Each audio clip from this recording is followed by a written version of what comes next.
Hey, welcome back to Reddit Stories. I've got a good few stories today, along with the updates, since I love the updates on Reddit Stories. I like a nice, neatly wrapped ending, whether good or bad. It's good to get a resolution. For the video in the background today, I'm continuing work on my house, and I also found a mine shaft because I needed coal and just stumbled across it and got a little bit lost along the way. Hope you enjoy. Our first story. My 29 female husband, 31 male, got a paternity test on our daughter, 5 female, and it came back negative. Ugh. But I never cheated. Now he thinks our relationship is a lie and wants a divorce. What do I do? My money is on that it was a switch birth. You ever hear those horror stories where they see the baby in there, but the nurse just tags, because they put a tag on the foot, I think. They just tag the foot wrong. And then families can go, I've heard horror stories where families have gone 10, 15, 20 years without knowing. They've always seen the difference in their kid, but they've never, it never clicked with them that it could happen, and then they just randomly find out one day. Okay, let's see what this is about. I don't know how it happened, and I haven't been able to stop crying all day. I never cheated. I love my husband. We've been together since college, and he's the love of my life. He's handsome and kind, and while I've slept with 2 other people, both were before we got together. There's no other potential father for our daughter. We were married already and actively trying for a baby. I never cheated. I would never cheat, and I don't know why he took that stupid test, because I would never ever cheat. But it came back negative, and now he thinks he's not her dad. I don't know how to convince him it was a faulty test, and I'm so scared. These past few months, it's like he's become someone completely different from the man I married. He's cold and suspicious. He kept demanding to see my phone and wouldn't tell me why. And I showed him at first, but eventually told him I wouldn't anymore unless he explained why. He's been distant with our daughter too. He stays in his office for hours on end, and I don't know what he's doing. I did not cheat. He accused me this morning, saying he'd done the test after realizing that our daughter's eyes, brown, wouldn't naturally come from ours, both blue, and that he wanted me to get out of the house. I didn't leave, and he locked me out of our bedroom. Now I'm in my daughter's room. This is terrifying. What should I do? Edit. The specific advice, I want to know how I can prove I'm innocent and make sure this relationship works. I want to keep my family together at all costs. Also, I just had a conversation with my husband. He's out of his room now, and we discussed some things. I told him again that I would never cheat and started talking about a list I made of tests I want done. But he told me that he didn't want to hear it right now. We're going to have a longer conversation tomorrow. He said that he still loves our daughter, and he won't try to keep me out of the house or our room now. I asked him to hug me, and he did. I'm scared that I won't be able to convince him. I just want our family to go back to normal. How can I be a good wife that supports his needs while proving my innocence? Okay, this sounds like that exact horror story of just your kid getting switched around. I fully believe her. I don't think there's any accident. I think there's either... So it could be that switch, or it could be that rare condition that dudes can get where their DNA of their sperm is different from their own DNA. It's super rare. But I've only heard of it due to these stories like this. So I'm wondering if it could be the rare chance that it actually is that. But let's see what some of the comments said. Get DNA for all 3 of you in case the hospital switch baby. See, this person thought the same thing. Make sure she is yours as well. That sounds crazy, but it could happen. Use a different reputable company. Do not tell them anything.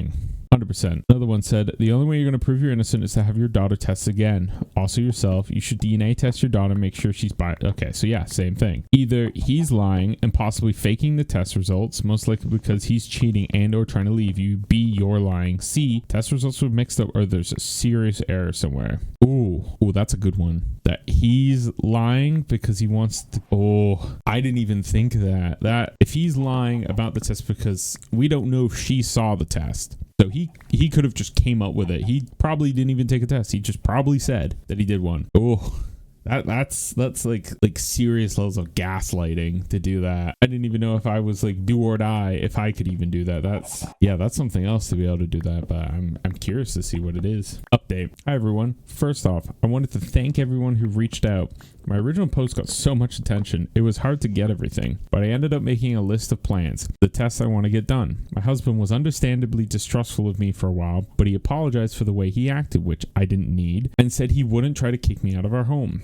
He did say, though, that if every test came back and I cheated, then he was going to go scorched earth, which understandable. We did a few tests, blood paternity tests for him, and me and our daughter. And we had an appointment with a chimerism specialist coming up, but that got canceled because, well, some of you guessed it, but my daughter is not biologically mine either. Oh, chimerism. That's the one where the sperm is different DNA from the father's DNA. Okay, I didn't know what the word was. I don't know how this happened, but a police officer came to our house and took our statements, and we're suing the hospital where I gave birth. I don't know what happened to my baby, and that is terrifying. I have my husband back, but my whole world is still upended. I just wish he'd never taken that stupid test. I've been sleeping in my daughter's room, and I'm so afraid that she's going to be taken away from me. But at the same time, I want to know where my biological daughter is, and if she's okay. I pray to God she's okay. My daughter still doesn't know the details, and we've been trying to keep this quiet.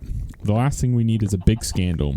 I don't want people who know us to look at her differently. She deserves better than that. She's such a good kid, and she's not some spectacle to be gawked at. If we can find her birth family, I have no idea what we'll do. I guess the best case scenario will be to get a bigger house and all live together, but I don't know if we can afford that, or if they'd even go for that, or even if we'd be able to locate them, or if I'm just crazy. Yeah, it sounds like she's spiraling a little bit in this post. This whole situation is crazy. I don't know anyone else who's been in a situation like this. There's surprisingly a lot more than there really should be. I mean, are there support groups for parents of kids who got mixed up? I googled and nothing came up. Literally all I'm getting are tabloid articles from trashy magazines that slap the faces of innocent kids on the same page as celebrity passion scandals and fiction. How do we tell our daughter? I mean, we can't tell her now. She'll tell the kids at school and it'll be everywhere, but we have to say something.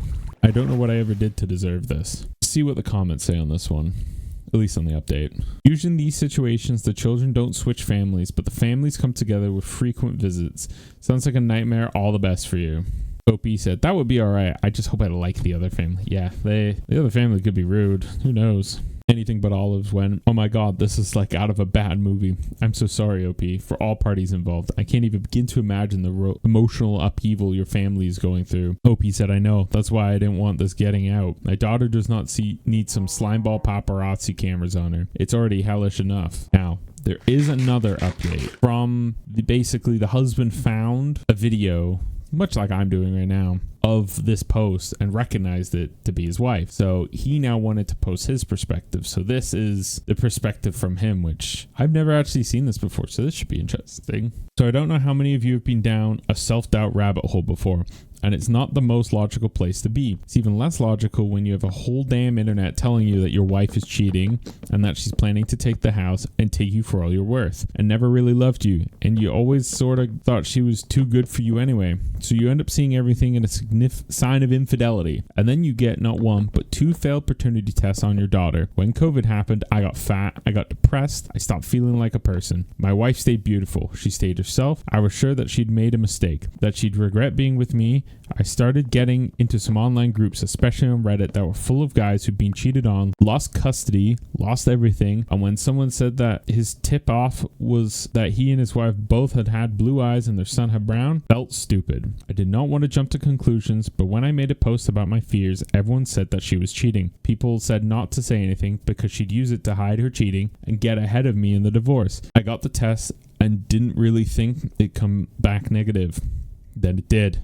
I didn't want to believe it, but yeah, I pulled back. I felt betrayed. I wanted to be a good husband, but I couldn't shake this. I tried to find evidence of an affair and failed. Got another test. When that one was also negative, I snapped. If you've ever been cheated on, you know what it feels like.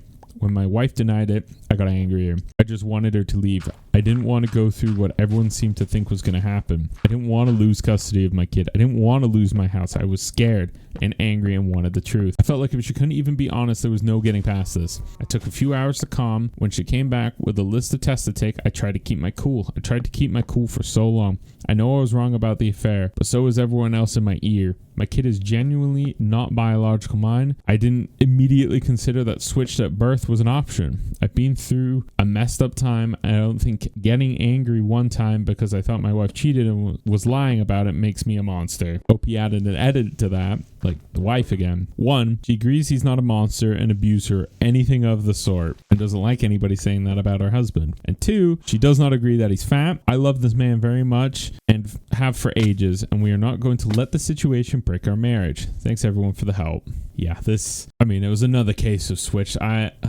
don't know why this keeps happening so often. It's not like so often that like I can count 100 stories about it, but it's often enough to where like there should be a better system in place to kind of track kids. Like you would think there's a way to even just barcode them. Not on them specifically, but in the thing they're in the hospital. Like just an easy scanner barcode, and you can only take, you know, 1 out at a time, 2 at a time. Oh, you can't, like, there's probably better ways to do it to where, you know, there's a lot less of this. Now, the second story comes from r/confession. There isn't really an update to it, but I saw the title. I just, you know, kind of had to read it. I don't like read these before I read them here. Like, we are going through them together at the same time. So I want you guys to, like, you know, hear what I'm thinking on it as I'm reading it with you. So let's get into it. This is the title. I'm putting my extremely profoundly disabled 7-year-old into a residential facility so I can forget he exists. I'm not sorry. Yeah, that's a crazy title. I don't even know what I do in that situation. I mean, I wouldn't just abandon them, but like that's rough on anyone, even in 2026. This story was from 7 years ago though, so pre-COVID. Anyway, I can't tell anyone this, even my therapist. Lambast me if you want, and maybe I even deserve it. I only ask what you would do if you were in my situation, not what you think people should do, but what you would really do. I'm a single mom of 2 boys. 12 and 7. My husband passed away 3 years ago in a work incident. A very large portion of me believe it was a suicide. I can't see him ever making the mistake he made that caused his death. And he had taken an action just before that which ensured his co-workers weren't in the room. I fully believe ended himself because our younger son, and no one will ever change my mind. We were told when I was pregnant that he would have Down syndrome. Oh, one of these. We could handle that. Even if it was severe, it turned out to be chromosome deletion. His disorder is kind of rare, so I won't post which specific one, but suffice to say, he'll never be anything more than he is now or has ever been. And what he is nothing. Ouch. He doesn't appear to have any awareness and never has. His eyes are locked in one position. He doesn't respond to noise, touch, pain. He is total care. He is capable of nothing. He has a feed tube and an oxygen tank. He is in diapers and will be forever. He makes no sounds, no attempts to communicate. Never even really cried as a baby. He's never made an attempt to interact with anyone or anything in his environment. I'm not upset because I got special needs / imperfect child. I feel the way I feel because this thing takes up 200% of my time and does nothing. I didn't get an imperfect child. I didn't get a child.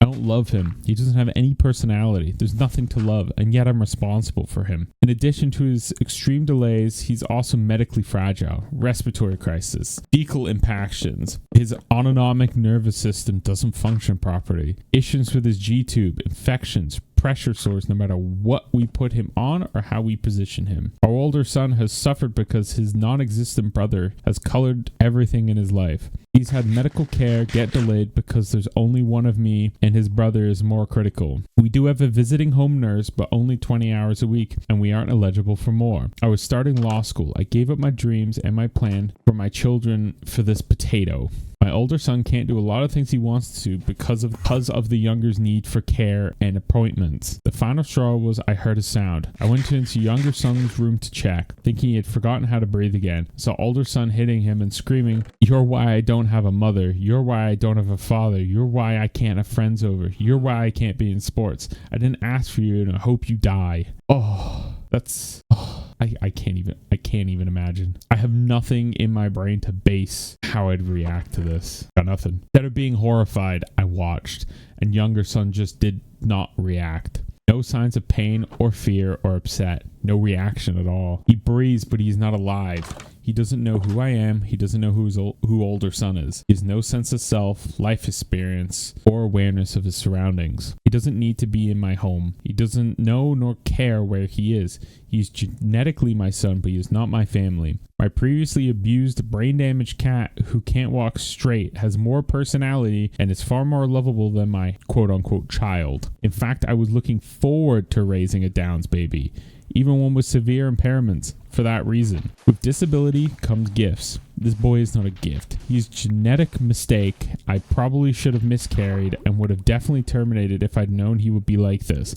And on the flip side is, if he has awareness, he's miserable, and there's nothing I can do. If he has likes or dislikes, no one knows what they are. If he's in pain, he can't tell anyone. And if he wants anything, he can't communicate. He's had every imaginable therapy. Nothing has made a difference. And so he's leaving our home on the 29th. I feel excited and relieved, and then guilty because I know will be happier with him gone. He's already taken my husband and my son's father. He's working so much overtime to pay for the cucumber's care. For the experimental therapies insurance won't cover because this one was going to be the breakthrough. He was tired and defeated and disappointed. He sought counseling as well, but I don't think he could ever say the words, I don't want my son in my home either. He's ruined my older son. I was so wrapped up on the younger, I never realized how ignored or damaged he was. He lost his father too. I didn't just lose my husband. He is my priority now, and this malignant lump can't be someone else's problem. At least they'll be paid a wage to care for him. At least they'll get a break from him when they punch out. I don't want to ever think of him again, and I'm not sorry. And for that, I'm sorry. Opie added an edit because people were calling her out in the comments for being a liar. He kind of rebutted them and said, are you a medical doctor? If your Google foo was any good, you would have stumbled on 3P mosaic deletion duplication syndrome. Let's see what this is. But she says it's the disorder her son has. It's a rare chromosomal syndrome disorder involving simultaneous missing deletion and extra duplication piece of chromosome 3 in some cells, causing profound developmental delays, intellectual disability, and characteristic facial features. Small head, and a couple other examples I can't even begin to pronounce. Physical features: small head, small jaw, droopy eyelids, wide-spaced eyes, and lower set or deformed ears. Heart defects, difficulty breathing, gastrointestinal anomalies, slow growth, and feeding difficulties are common. Never heard of it. This is interesting. Less than 60 cases have been reported as of 2020. Oh, that's rare. 60 cases. That's it. They'd have nothing that could fix this. There's so little to go off of. So yeah, I don't think anybody would, other than like, a couple people, if they're even still around, that have the documented case, could even like attest to what this is like. I don't think anybody can really go and state on this. I know I can't. Well, after that one, here's the third post. It's also from Best of Redditor Updates. My 29 female parents ghosted me 5 years after my wedding and now reached out. What do I do? My husband, 30 male, used to be my boss. About 9 years ago, I started working as his assistant. We spent 2.5 years ignoring our mutual attraction until we gave in. We then went to HR, who reassigned me. And the whole thing was strictly above board from the time we began dating. I got pregnant about a year later, and my husband and I decided to just get married. While we'd only been dating for 1.5 years, we knew each other completely, loved each other, lived together, and there was a baby on the way. We knew how it would look, but I had to leave the company anyway due to problems with my new boss. Okay, so they did move departments, so he wasn't her superior anymore. So we didn't anticipate this causing any issues, except with my parents. Yeah, I can see, well, actually, there's not that big of an age gap. Based on what this is telling me, she's 29 and he's 30 now. She's not saying that there's an age difference, so she's going 9 years ago. Okay, so there's not some big age difference. I don't know what their issue would be other than how the relationship started. So my parents, 62 male, 57 female. Yeah, they've got a 5-year age difference. So it definitely can't be that. I've always been overprotective, so I knew they wouldn't like me dating my boss and hadn't told them, but I had to tell them if I wanted them at my wedding. We decided to be mostly honest with them about how it was strictly professional until it wasn't. How the second it got unprofessional, we went to HR, how he had never taken advantage of me, but now we wanted to get married and we wanted them there. We did not mention the baby because I felt giving them that much information in addition to the rest all at once would just break them. Yeah, that would break anyone. I was only about 4 months along when the wedding happened, so the bump was easily hidden by the flowy dress. The wedding itself went off without a hitch. And apart from my mother pulling me into the bathroom shortly before the ceremony to ask if I was sure about this, which I said I was, my parents seemed to take it well. The ceremony and reception were at 2 different venues, so we had to travel from one to the other, and my parents never arrived at the reception. I called them and got ignored, and then my brother called them and they told him that they were going home. I don't remember the exact reason they gave, but it amounted to them being tired and uncomfortable. I tried contacting them after the wedding, but found that I was blocked in everything except email, which I used to send them a long letter essentially saying that I'm an adult who made an adult choice and I hope they can respect that. 5 years later, I have not heard from my parents since my wedding. My husband and I are not big on social media in general, but I recently posted something for our 5th year anniversary in which I mentioned our 2 kids and a 3rd on the way, which a month of making this post, my parents left a voicemail saying they saw the post and having no idea that they had grandchildren previously, now wanted to meet them. I haven't responded, and there's been a few follow-ups since then asking why I haven't. I don't know what to do, but my gut instinct is that 5 years is too long, and it's about the kids, not about them respecting my choices or my relationship. However, I can't help but feel I'm being unfair. And my brother agrees, because I told them in my email that if they could learn to respect my choice and my marriage eventually, then we could talk. And now I'm retroactively applying a time limit. I have a strange feeling that this might be a race thing. I don't know why. It just feels like it might be a race thing, because I haven't seen anywhere in there or like any other reason, because they didn't tell the parents about the kid, and they're only a year apart. Now, the boss and like underling side, well, yes, could be construed in that way, but they immediately got rid of it. So it just eliminated that entirely from the equation. So my money's on it's a race thing, which isn't good. That's a very, very old school way to look at it. Edit. I can't find a way to work this in organically, but my husband is not white. I am, as are my parents. See, I didn't even need to go far. I just needed to look a little bit further down. Oh, I don't think this is a race thing or that my parents are racist, and neither does my husband. And we don't understand why they would want to meet our mixed race children if they were racist, but this element is still gnawing at me. I think it's a race thing. And OP's still trying to cope with it, because obviously, like, typically white individuals don't understand racial aspects of things. Like, we understand being racist. We know how to be racist, but growing up, we don't get racism thrown at us, right? Like, it's different for an African American or a Spanish individual growing up in certain areas where, you know, I've got friends who dealt with it all through their childhood, to where it's just like they don't even register it anymore because they heard it so much growing up as a kid, because it's like the first thing they hear. You know, they get into an argument, boom, it's said immediately. Whereas, you know, when you're white, typically there's nothing that gets really thrown at you. Like you don't hear anything as a white individual. So, you know, when you have to be confronted with racism for the first time, you want it to be something else when it's, you know, very clearly a race thing. Let's see what the comments have to say. Lele Bean says, how could you ever trust them not to just abandon your kids if they did something unauthorized? They've shown they aren't willing to be loving. You can't trust people who don't know how to love. Kitty Muffin Pile says, it's not that they're not loving, it's that their love is warped and conditional. It's based on whether OP's actions aligned with their worldview, something I'm sure OP is aware of as she lived with them for a number of years. OP knew on some level that her parents wouldn't be happy or approve of their relationship. There was a lot of pretense built around that. It's like a rug that can be pulled out from under you if they don't agree with what you're doing. It's not real love. It's control. Now for the update to this. I asked to talk to them yesterday. We were on Zoom within an hour. It was my parents and me and my husband. They asked to see the kids, and I said they could see them eventually, depending on them earning our trust and convincing us they were going to be positive additions to our kids' lives. They asked to start by reading me a letter that they claimed to have written on my wedding day. It said that they were uncomfortable with me marrying my former boss, as they thought he took advantage of me. So they left between the wedding and reception to avoid a scene. But they wanted me to know that they were here for me despite the issues with him. They added that they would have sent this to me the morning of my wedding, but then I sent an email about them needing to respect my choices, and they were so ashamed they couldn't bring themselves to send theirs. Seeing my anniversary post made them realize how much they've missed in 5 years, and they didn't really want to miss anymore. I had some questions, like what was the big deal was with me marrying my former boss, and they said it just wasn't what they had in mind for my wedding day and my future spouse. I asked why they even came to the wedding at all if they didn't support the marriage, and my dad responded that he wanted to walk his daughter down the aisle and it was the only chance he'd get. The way it was phrased implied that they had intentionally only come to the wedding so he could give me away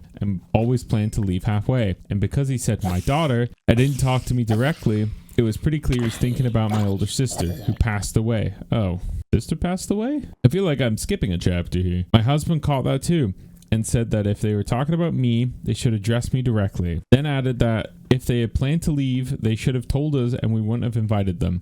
And the fact that they waited 5 years to reach out was going to take more reasons than shame as a father. He didn't understand how they could ignore their daughter for years or only get back in touch when we had kids. My dad snapped that he wasn't going to take this from, oh, I can't use that. That is a slur for African Americans. Nope. Slur meaning dark skin, basically. My mother immediately tried to run damage control, but I ended the call. They had since messaged me several times trying to explain that calling my husband a racial slur wasn't indicative of a racial attitude, and he wouldn't have said that in front of the kids, so they should still get to meet them. I spent 5 years wondering how they were so offended by me marrying my boss that it earned no contact for half a decade. Turns out they're just racist. Yep, I called it. It's almost nice to find out. If it were just the bossing, I would have had sympathy for them and we might even be able to reconcile. But with this, it's now just a question of if I'm going to knowingly expose my mixed race children to a couple of races, which I'm obviously not going to. I'm never really good at doing these intros. I hope you guys enjoyed the videos. You'll know when I next upload. You could subscribe. It'd be a pretty cool thing to do. Anyway, see you guys in the next video. Take care. Goodbye.